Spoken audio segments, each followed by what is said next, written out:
In the lively city of Ibadan, Nigeria, there was a wedding that everyone talked about. Abidemi, a kind and gentle young woman, married Tolu, a rich and handsome businessman known for his charm and smooth words. Their wedding was like a dream. Beautiful clothes, music, dancing. The whole town was invited. People whispered, "She's lucky.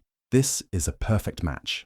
Abidemi smiled brightly, full of hope and love. On their wedding night, Tolu looked at her and said with a serious voice, "All I want is a son to carry my name." Abidemi nodded, thinking it was just a normal wish. She didn't know that these few words would change her life forever. She thought love would be enough, that being a good wife would make her husband happy. She had no idea that this one condition, a son, would become the reason for her pain. Everyone believed she was walking into a beautiful future, but what no one saw was the storm hiding behind Tolu's sweet smile. For Abidemi, the wedding felt like the beginning of a fairy tale, but deep inside that fairy tale was a dark truth waiting to come out. That night, as the stars shined above Ibadan and the music faded, a silent promise was already breaking. Abidemi had always dreamed of being a mother, so when she found out she was pregnant, her heart filled with joy. She imagined her baby wrapped in soft cloth, held close to her chest, with Tolu by her side smiling proudly. She believed the baby would bring them even closer. For months she talked to the baby growing inside her. She prayed over her belly. She sang lullabies and planned the perfect nursery. Tolu didn't show much emotion, but she thought maybe he was just nervous. She believed that once he saw the baby, he would soften, that he would change. The day finally came. After hours of pain and sweat, Abidemi gave birth to a healthy, beautiful baby girl. She named her Zara, which means flower, in her heart. The moment she held Zara, her eyes filled with tears of joy. But her happiness was short-lived. Tolu never came to the hospital. Not a call, not even a message. The nurses asked her, "Is the father on his way?" She smiled weakly and said, "Maybe he's busy." But inside, her heart was already breaking. She wrapped her baby tight and kissed her forehead, whispering, "It's okay, my flower. You have me." When she finally returned home, she walked in slowly, holding Zara close. The house was quiet. Tolu sat on the sofa, holding a drink. He didn't look at the baby. He didn't even smile. Then, without warning, he smashed the glass bottle in his hand against the wall. The sound made Abidemi jump. He turned his head slowly and said in a cold, low voice, "This house needs a lion, not a flower." Abidemi stood frozen, still holding her newborn. Tears filled her eyes, but she said nothing. She looked down at Zara, who was sleeping peacefully. Her heart ached. She had given him a perfect little girl, their own flesh and blood, but it wasn't enough. That night, while Zara slept in a small crib beside her, Abidemi sat in the dark with her hands on her face.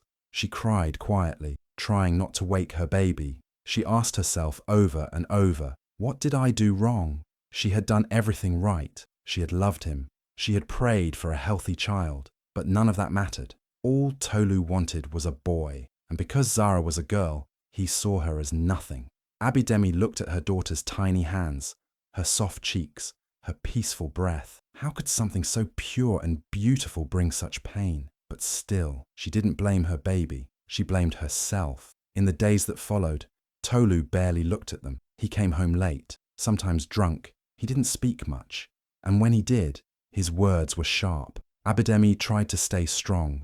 She held Zara close, sang to her, smiled for her. She refused to let her child feel unloved. But when she was alone, her tears always returned. Sometimes she would stare at her reflection and whisper, "I will not break," even when it felt like her world was already falling apart. One evening, her mother came to visit. She held Zara and said, "She's perfect. You did well, my daughter." Abidemi nodded, but didn't say much. She didn't want anyone to know what was happening behind the doors of her big, beautiful house. To the world, she was the lucky one, married to a rich man, living in comfort. But inside, she was slowly dying. Her dreams were turning into dust, and the man she had once loved was now a stranger. Each day, she found strength in Zara's smile. The little baby giggled at the sound of her mother's voice, grabbed her fingers tightly, and looked into her eyes like she understood everything. Those small moments gave Abidemi the courage to keep going. She told herself, "Even if he doesn't see your worth, I do.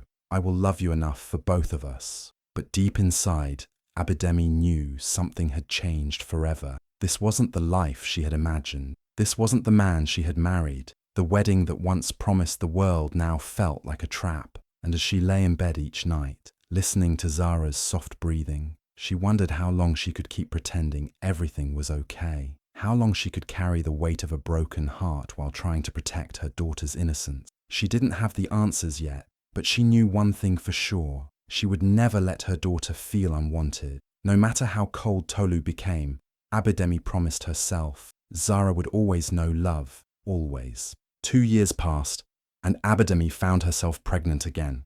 Even after all the pain, she hoped this baby would bring some light back into her home. She prayed every night, holding her belly, whispering to the child inside, "You are already loved." Deep inside, she wished this baby would be the one to make Tolu smile again. Maybe, just maybe, things would change if she gave him what he wanted. Maybe he would look at her with love in his eyes again. Every kick from the baby gave her hope. She decorated a small corner in their room, folding tiny clothes and preparing a cradle with her own hands. She worked hard, not just to prepare for the baby, but to keep her heart from breaking. Then came the day of delivery. After long hours of pain, she gave birth to another beautiful baby girl. Her eyes sparkled like Zara's. Her tiny fingers curled around Abidemi's thumb, and her cry was strong. Abidemi cried too, not because of the pain, but because of love. She named her Amina, meaning peace, hoping this child would finally bring peace to their home. But Tolu didn't even come to the hospital. He sent a driver to pick them up. No flowers, no smile, no hug. When they got home, he didn't look at the baby. He didn't say a word. His silence was louder than a scream. The next morning, his mother came over. She looked at the baby and frowned. Then she turned to Abidemi and said with a voice full of bitterness, "A barren woman would be better than one who can only grow daughters." Abidemi's mouth went dry. Her ears rang. She wanted to scream, but she just stood there, frozen, with her newborn in her arms. That night, after everyone had left and the house was quiet, she lay in bed holding Amina on one side and Zara on the other. She cried softly so they wouldn't hear. Her heart was breaking every day, little by little, piece by piece. Tolu became colder than before. He would leave the house early and come back late. He stopped talking to her. He didn't touch the babies. He treated them like shadows, like they didn't exist.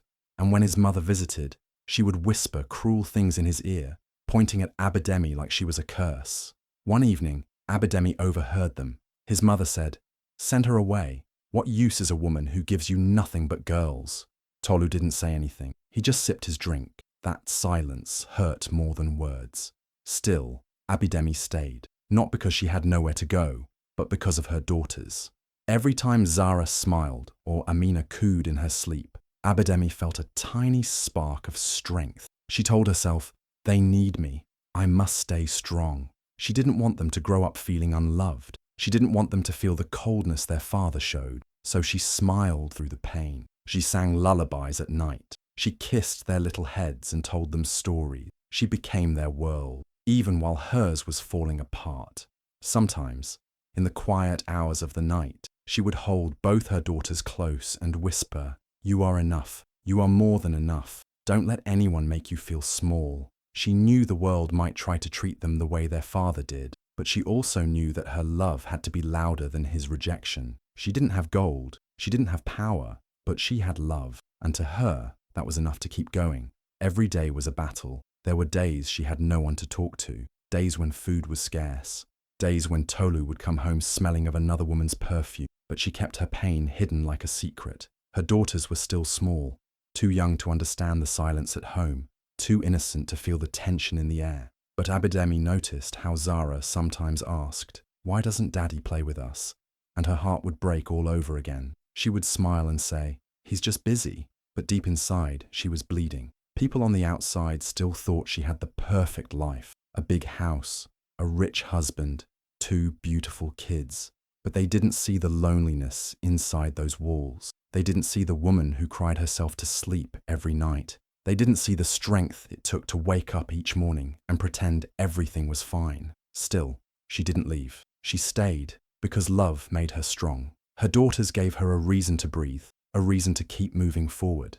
And even though the world around her was growing colder, even though the man she married had become a stranger, she kept holding on, for Zara, for Amina, for the chance that maybe one day her love would be enough to light the way for her girls, even if it could no longer save her. The house was full of people, laughter, and loud music. It was Amina's naming ceremony, and friends, family, and neighbors filled every corner. Women wore bright head wraps and colorful lace dresses. Men clapped and joked, eating jollof rice and drinking cold drinks. To everyone, it looked like a celebration. But inside Abidemi's heart, something didn't feel right. She had worked so hard to prepare for this day. She had cooked, cleaned, dressed her daughters in matching clothes, and put on her brightest smile. But behind that smile was pain, pain she had been hiding for months. She stood in the corner, gently rocking baby Amina in her arms. Zara ran around with cousins, her laughter mixing with the music. Abidemi was quiet, watching everyone, hoping the day would pass peacefully. She kept checking the door, waiting for Tolu to come over, to stand beside her, to show her a little kindness. But he stayed with his friends, laughing loudly, drinking, and pretending she didn't exist. Then it happened. One of Tolu's friends, clearly drunk, raised his glass and said, "Oga, 2 girls now. You better start trying for a boy." Everyone laughed. Abidemi looked down at her baby, her heart squeezing. But it was Tolu's response that broke her completely. He smiled, stood up, raised his drink, and said loudly, "No worry. I go soon find woman, wasabi make man." The room exploded with laughter. Some men clapped. Even Tolu's mother chuckled. But Abidemi stood frozen. Her ears rang. Her cheeks burned with shame. She clutched Amina tighter to her chest, praying she hadn't heard right, but she had. Tolu had just joked in front of everyone that she wasn't a real woman because she gave him daughters. People looked at her, some with pity, some with amusement. No one said anything. Not one person stood up for her. She stood there, a mother holding her innocent baby, while the father of her children crushed her spirit with just a few words. Her legs felt weak, her lips trembled, but she didn't cry. Not yet. She stayed until the last guest left, cleaning up quietly while Tolu disappeared into the night with his friends. That night, when the house was finally quiet, Abidemi went to her room. She placed Amina gently in her cradle and covered Zara with a blanket. Then she sat on the edge of her bed and let the tears fall. She cried and cried, her shoulders shaking with each sob. She didn't care if anyone heard. The pain was too deep to hide. She wasn't crying just because of the joke. She was crying because it was the truth of how Tolu saw her. Not as a wife, not as a mother, but as a failure. She remembered their wedding day, how he had smiled at her, how he had promised the world. She remembered the nights she stayed awake nursing their babies, praying for his love, hoping for his attention. She remembered all the times she forgave him for his coldness, his silence, his cruel words. But now, she couldn't forget. Not after today. Not after he made her pain a public joke. She thought of walking away, of packing her bags and leaving. But then, she looked at Amina, sleeping peacefully, and Zara, dreaming beside her. These girls didn't ask to be born into pain. They didn't deserve to lose their mother, just because their father had lost his heart. So Abidemi wiped her tears. She whispered to herself, "You will not break. Not for him. Not for anyone." In the days that followed, the memory of that joke stayed in her mind like a scar. Every time she passed Tolu in the hallway, and he ignored her, the pain returned. Every time his mother gave her a dirty look or made a comment about real women, she felt the shame again. But she also grew stronger. She began to realize that Tolu's words didn't define her. His laughter didn't erase her love. His rejection didn't cancel her worth. She still cooked, still bathed her daughters, still smiled. But something had changed inside her. She stopped hoping for his love. She stopped waiting for him to see her. Now she was doing it all for her girls. Not to save a marriage, not to please a man, but to raise daughters who would never beg for their worth. To raise girls who would know that their value was not in their gender, but in their spirit. Abidemi's heart was still healing, and the road ahead was still full of hurt. But that night, the night of the joke, was the moment something inside her shifted. That was the moment she began to let go of the dreams she once held. That was the night she cried herself to sleep and woke up just a little stronger. It was a hot afternoon when everything changed. Abidemi was in the kitchen peeling yam for dinner. The girls were playing quietly in the living room, Zara humming a song and Amina trying to copy her. The air was calm. Just another day. Then, the front door opened. Tolu walked in. But this time he wasn't alone. A young woman followed behind him. She wore a bright dress, heavy makeup, and gold earrings that swung as she walked. Her belly showed clearly. She was pregnant. Abidemi wiped her hands on a towel, confused. She thought maybe the woman was a guest or a family member, but what happened next made her knees weak. Tolu didn't even look at her. He stood in the middle of the living room and said loudly, "This is Didi. She is my wife now. She's carrying my son." The words echoed in the room. For a moment, everything froze. The yam in Abidemi's hand slipped to the floor. The girls stopped playing. Amina clutched her doll. Zara looked up at her mother with wide eyes. Abidemi's mouth opened, but no words came out. Tolu continued, his voice cold like ice. "You can stay in the guest room if you want, or you can leave. Your choice." He turned and walked away, like he had just announced the weather. Didi gave a small smile and followed him upstairs like she belonged there. Abidemi stood there, her body shaking, her heart pounding. She looked down at her girls, then up the stairs, and then back at the front door. It would be so easy to walk out, but she didn't. That night, Abidemi moved into the small guest room at the back of the house. It had a tiny bed, no wardrobe, and a broken fan. She placed Amina on one side of the bed, Zara on the other, and lay quietly in the middle. She didn't sleep. Her eyes stayed open, staring at the ceiling. Her heart was broken, her pride crushed, but she didn't cry. Not this time. She just stayed quiet, listening to the laughter upstairs, the sound of Tolu and his new wife, enjoying their new life, just above her head. Days passed, and Abidemi lived like a stranger in her own home. Tolu acted like she didn't exist. And Didi walked around the house like a queen, her hands on her belly, smiling at everything. She brought new curtains, new furniture, even changed the plates in the kitchen. Abidemi said nothing. She cooked quietly, cleaned without a sound, and cared for her daughters with all the love she had. The girls were confused. "Why is that woman here?" Zara asked once. Abidemi just hugged her and said, "She's not important, my love. You are." Sometimes, when no one was looking, Abidemi would sit alone in the corner of the small guest room and stare at the wall. She would think about the girl she used to be, the girl who once believed in love, who once believed in a future full of joy. She would remember her wedding day, the smiles, the dancing, the promises. Now it felt like a cruel joke. She had given everything to this man, 2 beautiful daughters, her youth, her heart, and still, it wasn't enough. What hurt the most wasn't that Tolu had married another woman. It was the way he did it, like she was nothing, like her years of sacrifice meant nothing, like her love had no value. But even in that pain, she stayed, not because she was weak, but because she was strong. She had 2 little girls who needed her, girls who were watching her, learning from her, growing through her strength. She began to talk to herself at night, softly whispering, "Be patient, Abidemi, be strong. One day they will see, one day they will know." She didn't know how or when, but something inside her told her not to break. She stopped waiting for Tolu's love. She stopped hoping for kindness. Instead, she began to build a new kind of strength, the quiet kind, the kind that grows in dark places, the kind that prepares you for a better future.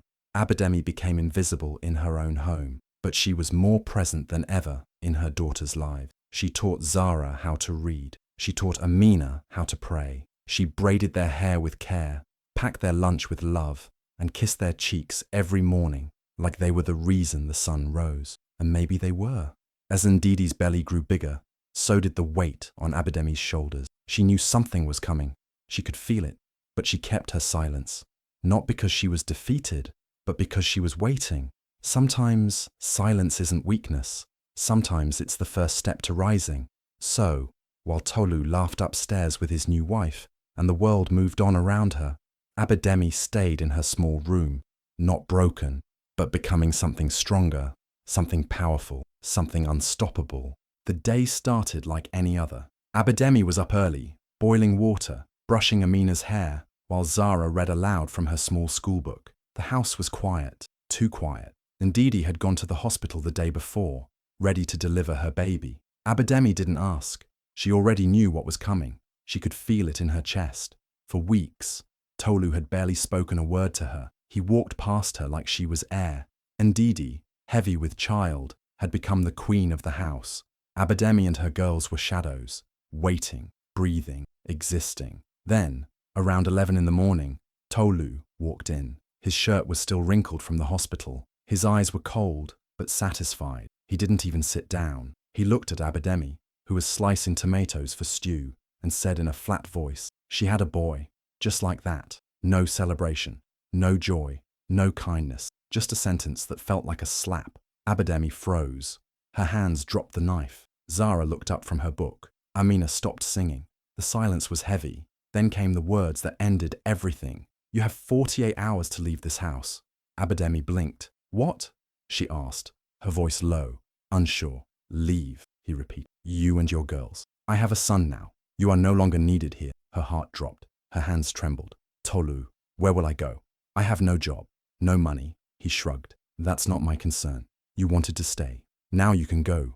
And with that, he walked away. Just like that. No explanation, no farewell, no apology. She didn't cry in front of him. She didn't beg. She simply went to her small room, closed the door behind her, and sat on the edge of the bed. Her daughters followed her, confused and scared. Zara asked, "Are we leaving, Mama?" Abidemi nodded slowly. "Yes, my love, we are." For the next 2 days, she packed what little they had. A few dresses, a baby doll, a Bible, 2 pairs of shoes.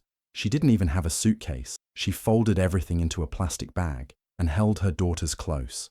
The morning they left, it rained. The sky was grey and heavy, like it was mourning with her. Tolu didn't come out to see them off, and Didi watched from the window, her newborn baby boy in her arms and a smile on her face. Abidemi didn't look back. She held one girl in each hand, their feet splashing in puddles, their little bodies shivering in the cold. They had no umbrella, no food, no money, just a mother and her 2 daughters, walking away from the only home they had known, but not from love. As they stepped onto the road, cars passed by, people walked past. No one stopping to ask why a woman with 2 small children was walking in the rain, with nothing but a plastic bag and pain in her eyes.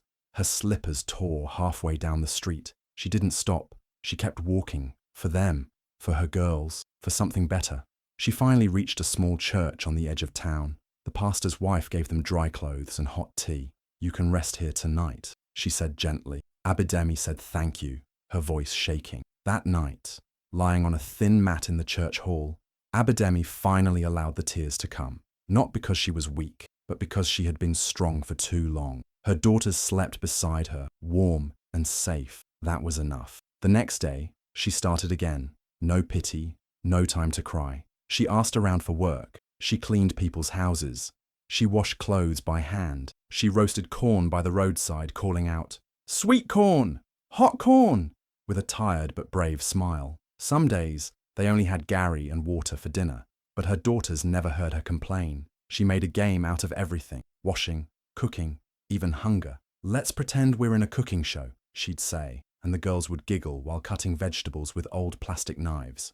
Abidemi may have lost her home, her husband, and her pride, but she didn't lose her purpose. Each day she whispered to herself, just one more step, just one more day. And each day she took that step, with cracked hands, with an empty purse, with a heart still bleeding, but always moving forward. People say a woman with nothing is powerless, but Abidemi proved them wrong, because she had something more powerful than money, more powerful than status. She had love, a love so strong it carried her through betrayal, through hunger, through shame. She had 2 daughters who looked at her like she was the sun, and in their eyes, she was.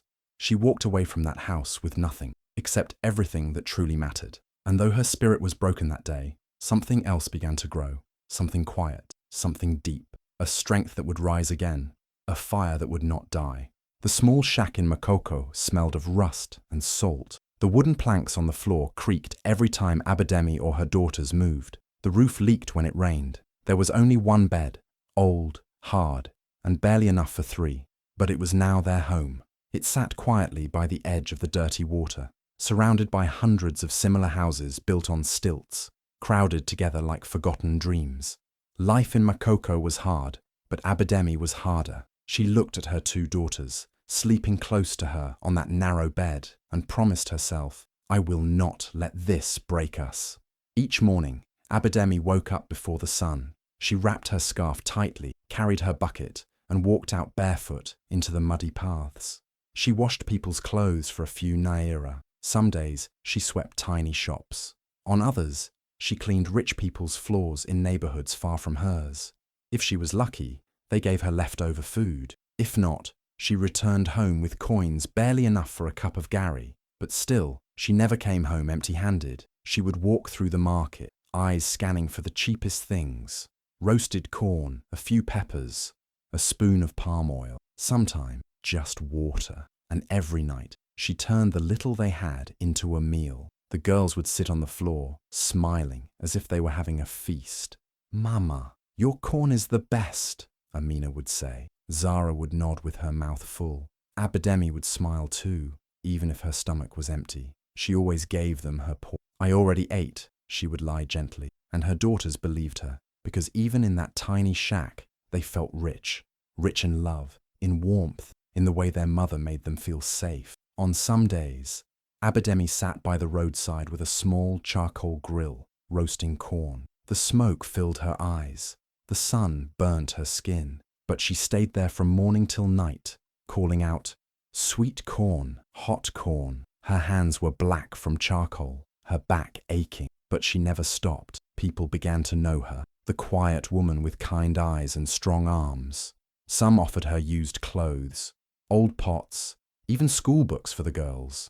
She always said thank you, deeply and with tears she refused to let fall. She kept her girls in school, no matter what.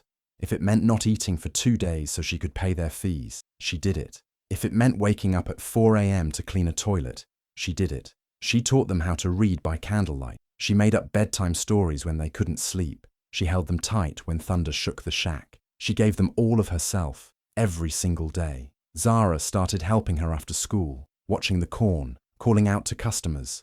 "Hot corn! Come and buy!" Amina carried water, helped sweep. They never saw their mother cry, never heard her complain, even when their shack flooded during the rains, even when the landlord threatened to throw them out, even when the food finished before the end of the week. Abidemi stood tall like a mountain, not because she wasn't tired, but because she didn't have the luxury to fall. People often whispered about her. She used to be rich. She was married to a big man. What happened? But Abidemi never explained. She didn't need anyone's pity. She had something bigger, a reason to keep going. 2 little girls who called her Mama with love in their voices. Some nights, when the girls were asleep, Abidemi would step outside and sit on an old wooden bench. The stars above Makoko looked different, tired, like the people under them. But she looked up and whispered, "One day, this will all change." She didn't know how. She didn't know when. But her faith never died. She had lost everything. Yet somehow, she still had hope. She remembered Tolu sometimes, how he used to smile, how he used to promise her the world, and how he threw her out like garbage when she didn't give him what he wanted. But then she looked at Zara, now reading full books. She looked at Amina, so kind and strong, and she knew she had already given the world to someone. She gave it to her daughters. Abidemi lived day by day. She counted coins. She begged quietly for second chances. She prayed harder than she ever had, and every day she survived, she grew stronger. Makoko didn't kill her spirit. It shaped it. It taught her that you don't need much to be powerful, just love, purpose, and the fire not to quit. She wore her suffering like armor, and though the world saw a poor woman with ash on her face, inside her was something unbreakable. Her life was no longer about what she had lost. It was about what she was building, quietly, patiently, for a future her daughters could one day walk proudly into.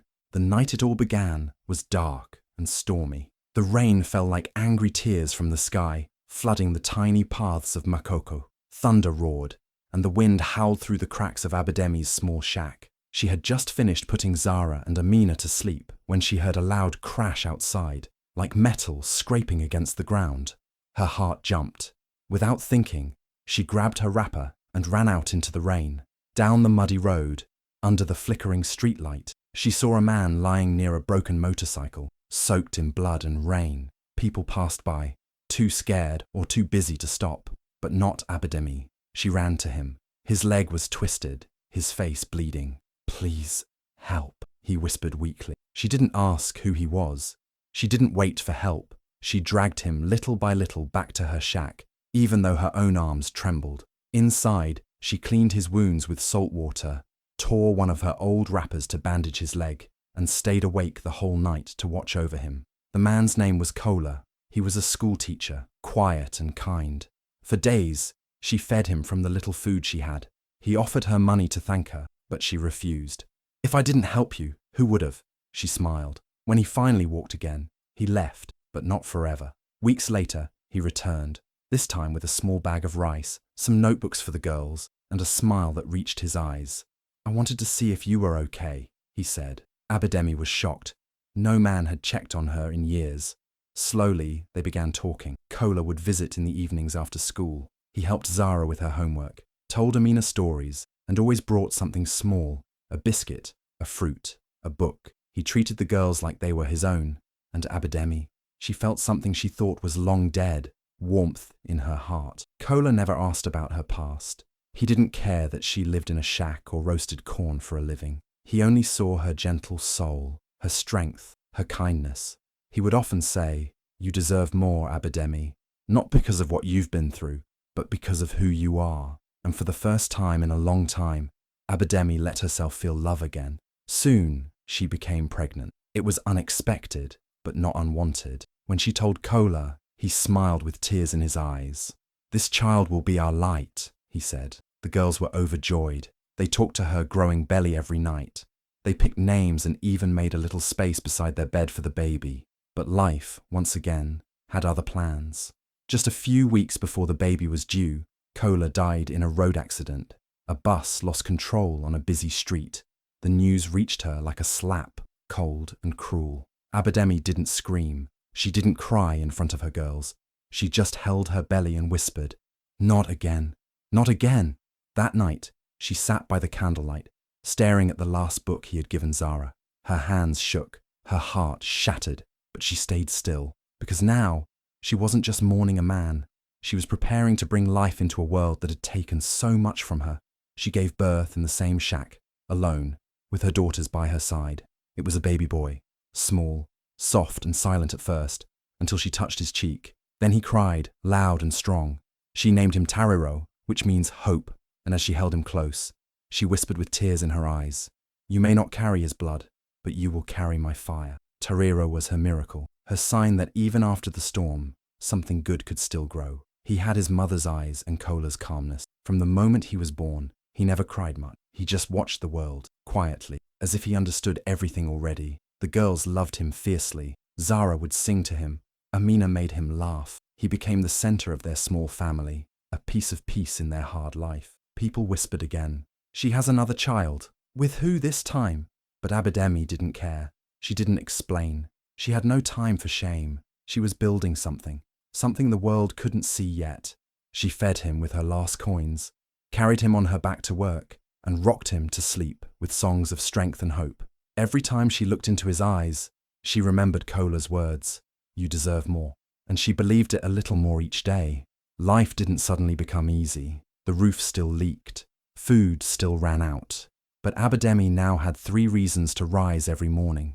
And the third, little Tariro, was the fire that kept her warm on the coldest nights.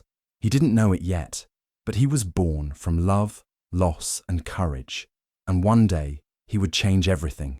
For now, she held him close, kissed his forehead, and whispered again, "You are not just my son.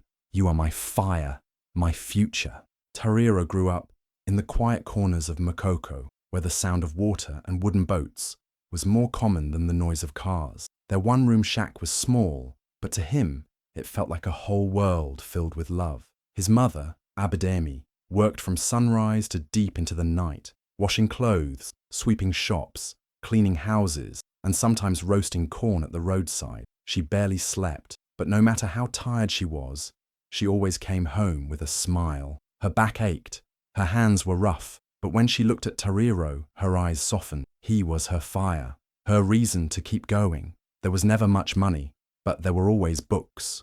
Old, torn books bought from second-hand stalls. Some were missing pages. Some smelled like rain and dust. But to Tariro, they were treasures. At night, when the electricity was gone, which was often, he read by the small yellow light of a candle. Sometimes he squinted, holding the book close to his face. Other times, he'd ask Zara or Amina to read aloud while he listened, his little mind soaking up every word like a sponge. By the time he turned 10, Tariro could speak English like he was born abroad.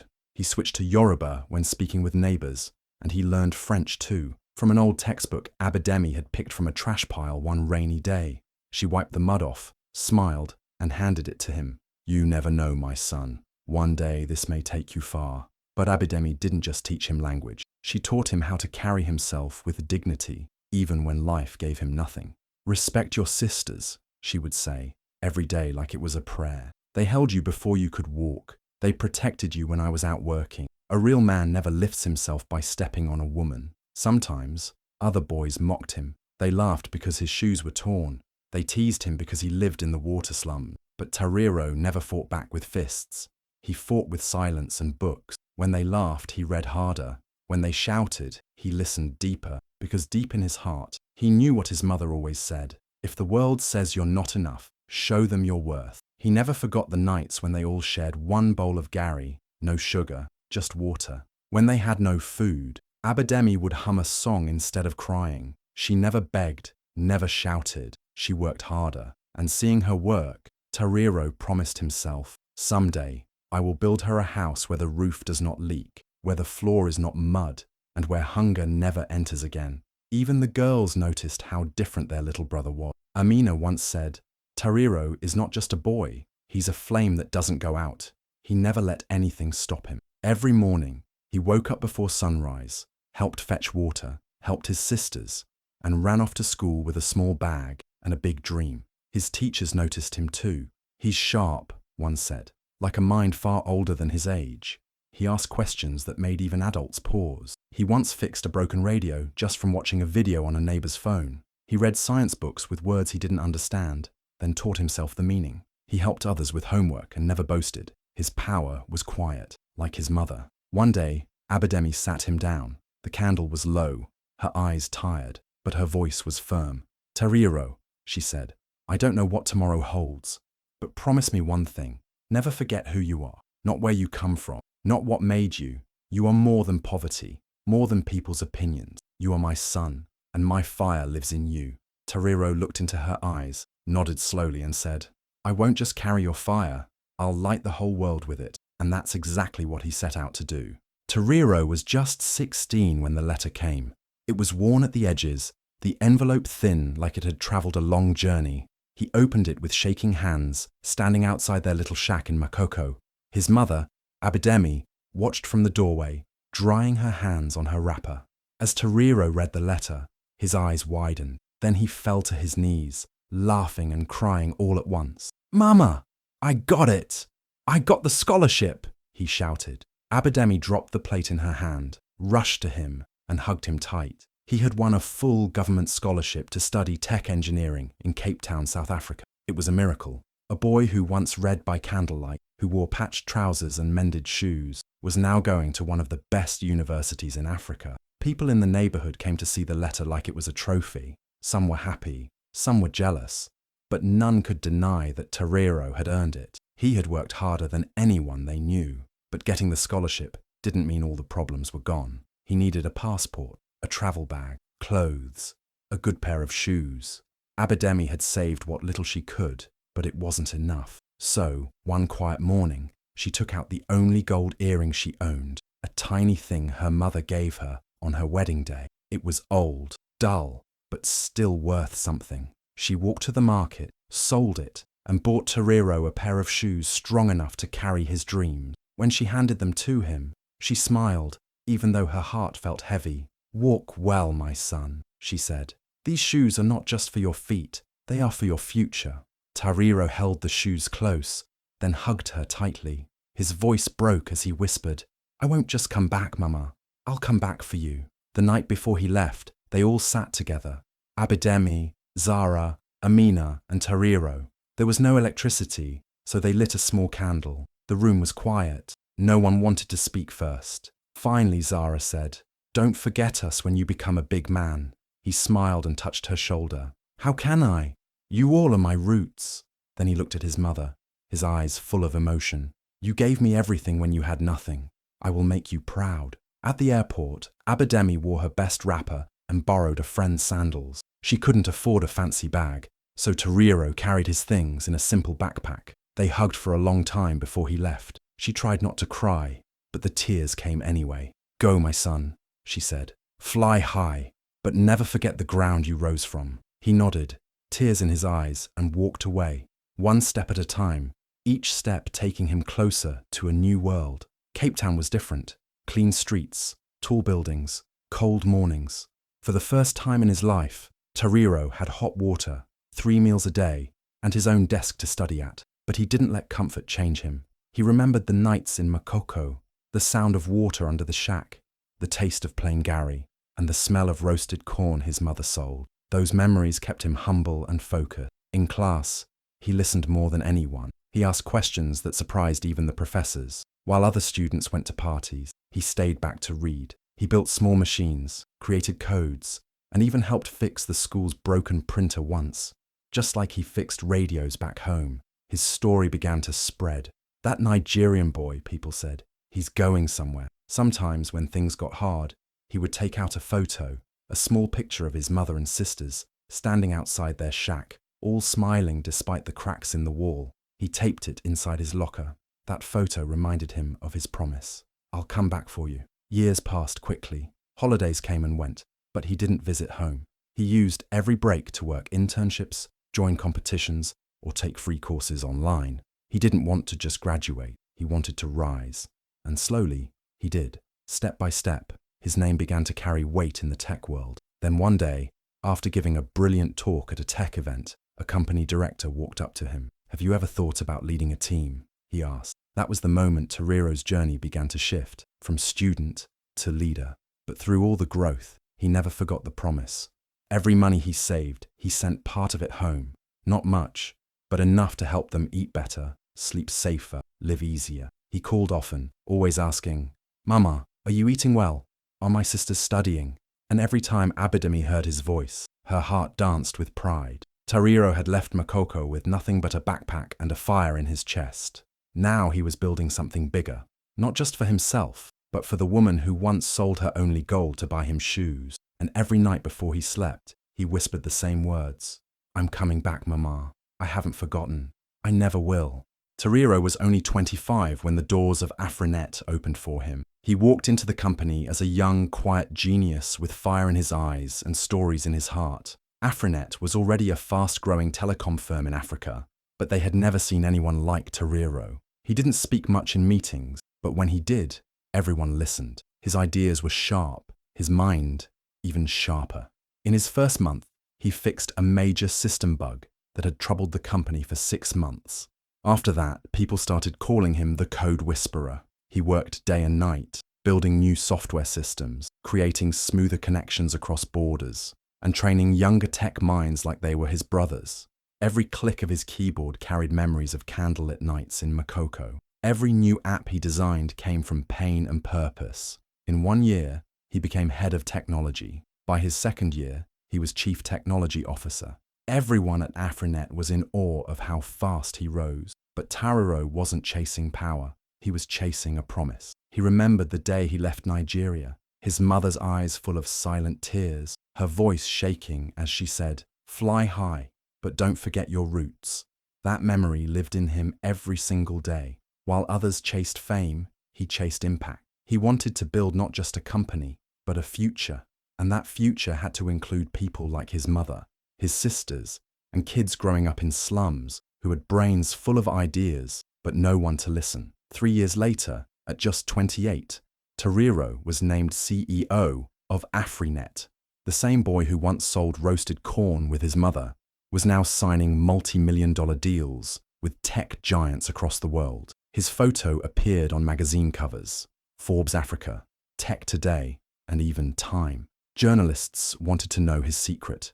He always said the same thing. "My mother built me from nothing. I'm just finishing what she started." But becoming CEO wasn't enough for him. He wanted to return home. One evening, sitting in his glass office overlooking Cape Town, he looked out at the sea and whispered, "It's time." The next morning, he called a meeting and announced something big. "We're opening a new Afrinet branch," he said, "in Lagos."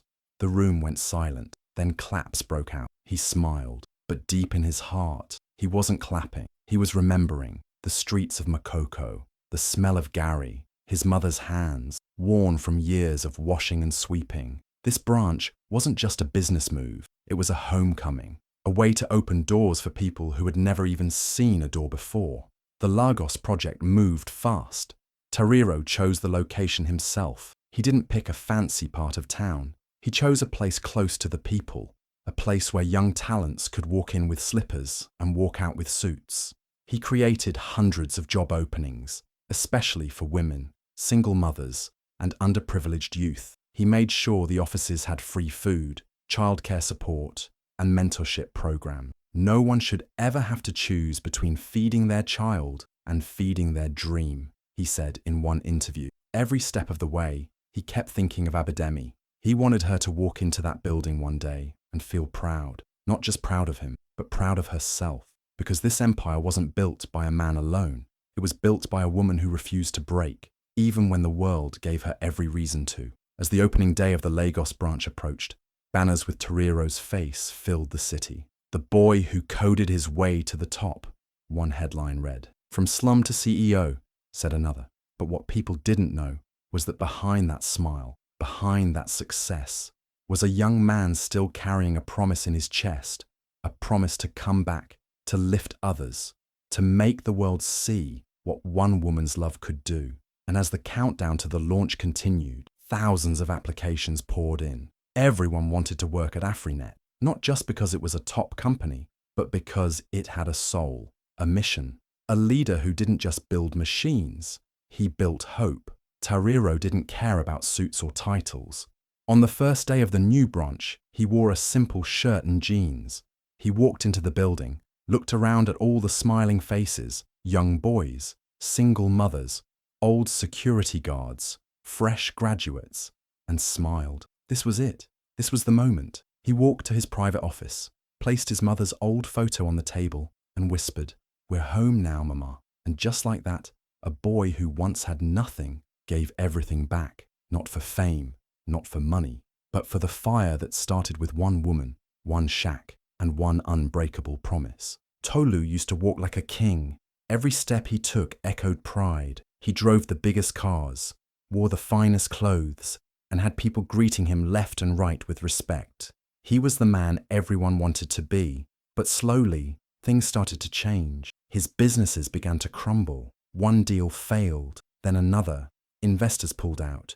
His shops began to close. One by one, the same people who used to praise him started avoiding his calls. Debt collectors showed up at his gate. The once proud man now sat alone, trying to figure out where everything went wrong. At home, things were even worse.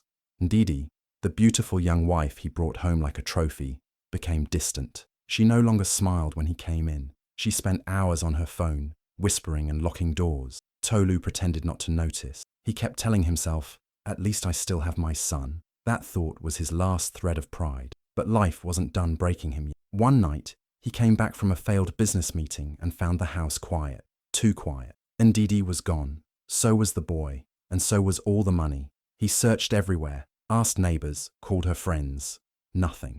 Then came the truth, sharper than a knife. The boy he loved as his son wasn't even his. A DNA test left on the table confirmed it. The last bit of hope inside Tolu shattered. He sat in the middle of the empty house, holding that paper, crying for the first time in years. He had kicked Abidemi out for not giving him a son. Now, the boy he thought would carry his name wasn't his. Karma had come knocking, and it didn't come quietly. Days turned into weeks. Tolu had no money left, no wife, no child, no friends. His phone barely rang. He sold his car to pay rent, sold his clothes to buy food. He went from mansion to one-room apartment, from fancy suits to torn shirts, from pride to begging. People saw him on the streets and looked away. Some even laughed. "That's Tolu?" they'd whisper. What happened to him? One day, as he sat under a tree thinking of where his next meal would come from, he saw a poster. Afrinet was opening a new branch in Lagos. Hundreds of jobs. New hope. He didn't know much about tech, but he thought maybe, just maybe, someone inside would remember him. After all, he used to be someone important. Maybe he'd get a simple job, even as a cleaner. With shaking hands, he borrowed a shirt and trousers from a neighbor and went to the office. The building was tall, beautiful, and full of young, happy people. He felt out of place, but he held on to hope. He filled out the form, attended the first interview, then the second. Somehow, he made it to the final stage. He was surprised they didn't reject him outright. On the day of the final interview, he sat in the waiting room with 5 others. His stomach growled, but he ignored it. This job will change everything, he told himself. He was finally called into the boardroom. He took a deep breath and walked in. What he saw next made his knees weak. At the head of the table sat a young man in a sharp suit, calm, confident, eyes sharp like a lion. Tolu didn't recognize him at first, but something about the name hit him like a slap. Tariro Abidemi, the man said, introducing himself as the CEO. Tolu's file slipped from his hand. Memories rushed in. That name, Abidemi, could it be? Number it couldn't, but the eyes, they looked familiar. Slowly, like a puzzle clicking into place, it hit him. This was the boy, the child he once said wasn't a lion, the son he refused to raise, the son who never carried his name, but carried fire instead. Tolu's mouth went dry. He tried to speak. I didn't know, he began, but Tariro's voice cut through the air, calm but heavy. She did. She knew. And even when you gave her nothing, she gave me everything. So no, I won't give you anything either. The room went silent. Tolu lowered his head. For the first time, the man who once believed only sons had value was standing before the son he never claimed, now powerful, respected, and in full control. He walked out of that room with nothing. Just like the day he kicked Abidemi out, life had done a full circle, and this time there were no bottles to smash, no mother to back him, no lies to cover him, only silence and regret. The day of the final interview felt heavy for Tolu. His clothes, though borrowed and neatly ironed, didn't hide the weight of his fall from grace. His shoes were worn out, and his heart beat faster with every step toward the tall glass building of Afrinet. He had once looked down on people who begged for jobs. Now, he was one of them. Just another man hoping for a chance, a job, a second chance at dignity. The receptionist gave him a warm smile and told him to wait for his name to be called. He sat quietly, eyes fixed on the floor, rehearsing his answers in his head. His palms were sweating. He didn't even care what position they offered. Cleaner, clerk, anything. He just wanted to survive. Finally, his name was called. Mr. Tolu, this way please. He stood, adjusted his shirt, and followed the assistant into a large boardroom. The air inside was cool, clean, and smelled of new furniture and power. The table was long. At the head of it sat a young man in a tailored suit, calm, focused, confident. Tolu walked in slowly, unsure where to look. The room was silent. Good morning, sir, he said, not looking directly at the man. The young man nodded. Please sit. Tolu sat. He placed his old, worn-out file on the table. His eyes finally lifted to look at the face of the CEO. There was something strange, something familiar. The man's eyes, they were sharp, not angry, not friendly, just sharp. Then the man spoke. My name is Tariro Abidemi, CEO of Afrinet. Tolu froze. His breath stopped. His hands shook. The file slipped from his fingers and fell to the floor with a soft thud. His mouth opened slightly, but no words came out. That name, that face. No, it couldn't be. Tariro sat calmly, watching him, not blinking. There was no smile on his face, just quiet strength. Tolu finally whispered, Abidemi. Yes, Tariro replied. Abidemi, my mother, the woman you threw out, the woman you said was worthless because she gave you daughters, the woman who carried me, even though I didn't carry your blood. Silence filled the room. Tolu's mind was racing. His heart was beating so fast he felt dizzy. He looked around, hoping it was a joke, hoping someone would laugh and say, we're just playing with you, but no one did. He looked at Tariro again. This was the boy born in pain, raised in poverty, the one he had pushed aside without a second thought. Now, here he was, powerful, successful, respected, sitting at the head of a table Tolu didn't even feel worthy of. I didn't know, Tolu said, voice shaking. I didn't know who you were. But she did, Tariro interrupted. She knew what I could be. Even when we had nothing, she gave me books, gave me fire, gave me love. You gave her silence, pain, shame. Tolu opened his mouth again, but nothing came out. His eyes were wet. For years he had lived with pride. And now, in front of him stood the living proof that he had been wrong all along, that sons are not made by names, that greatness does not come from wealth, it comes from love, strength, and sacrifice. Tariro leaned forward, voice steady. You came here today hoping someone would remember your name, but the only name that matters here is hers, Abidemi. And because of her, I am who I am. Tolu dropped his head. He couldn't hold the weight of his shame anymore. In that moment, he was no longer the man who once ruled over others. He was just a man who had lost everything, not because life was unfair, but because he had been blind to what truly mattered. Tariro sat back in his chair. He didn't yell. He didn't insult. He didn't need to. His silence spoke louder than any words. Then softly, he said, "This interview is over." Tolu stood slowly. His legs were weak. He picked up his file from the floor and turned to leave. His back bent, not from age, but from regret. As he reached the door, he turned slightly, as if to say something, but then he stopped. What could he say? Sorry? It was too late for that. He walked out of the room, into the hallway, into the world that had changed without him. And as the door closed behind him, Tariro sat alone in the room, not with anger, but with peace, because the boy who was once forgotten had become the man no one could ignore. And somewhere, far away, in a small home filled with warmth and prayer, Abidemi sat by the window, watching the wind move the curtains gently. Her heart, once broken, now beat with quiet pride. Tariro sat still, his hands folded calmly on the table as Tolu stood there, his shoulders sinking, his eyes full of shame. The room was quiet, but the tension in the air was louder than thunder. Tariro looked at the man who had once made his mother cry herself to sleep, the man who walked away because she gave birth to daughters, the same man who once said, "This house needs a lion, not a flower." Now, that lion had lost everything, and the flower had raised a forest. Tariro leaned forward, his voice low but strong. His words did not need to be loud. The weight of them made the walls feel like they were closing in. "You kicked her out," he said, each word sharp. "You kicked her out because she didn't give you a son." Tolu opened his mouth, shaking his head, trying to speak, but nothing made sense. "I didn't know," he muttered, voice barely a whisper, his throat dry, but Tariro didn't let him finish. "She did," he said, his tone now firm. "She knew what you would never see. She saw strength in daughters. She saw hope in a baby born in pain. She saw fire in books and love in sacrifice. You gave her nothing. She gave me everything." Tolu looked down, his eyes full of regret.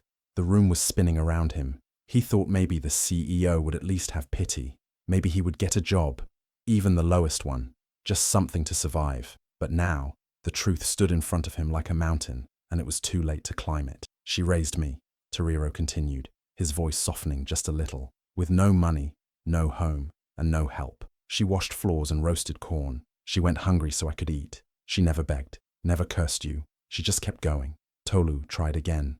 "Please." But Tariro shook his head slowly. "No," he said. "This is not a place for men who abandon women. This company was built with the spirit of the woman you left behind, and I won't give you what she never had. Comfort." He stood up now, tall and calm. He walked slowly around the table until he was standing just a few feet from Tolu. His eyes did not blink. He didn't need to yell. His silence was louder than any scream. "You didn't just walk away from a woman," Tariro said. "You walked away from everything that truly mattered. And now, the son you didn't want, the one you thought didn't exist, is the one deciding whether you get a seat in his company." Tolu looked up at him, tears filling his eyes now. He wasn't a proud man anymore. He wasn't a rich man. He was just a man with nothing left. He wanted to fall to his knees, but even that felt too late. Tariro took one deep breath and said, "No." That was it. One word. "No." And with that, everything ended. There would be no second chance. No mercy. Tolu nodded slowly, holding back tears, and walked out of the room. His steps were slow, heavy. As he opened the door and stepped into the hallway, he turned once more to look back. But Tariro had already turned away. The room was silent again. Tariro walked to the window and looked outside. Cars moved, birds flew, and the sun was shining, as if the past had finally been buried. He closed his eyes, took a deep breath, and smiled, not out of pride, but peace. Far away, Abidemi was sweeping the front of her small new home. She didn't need to be told what happened.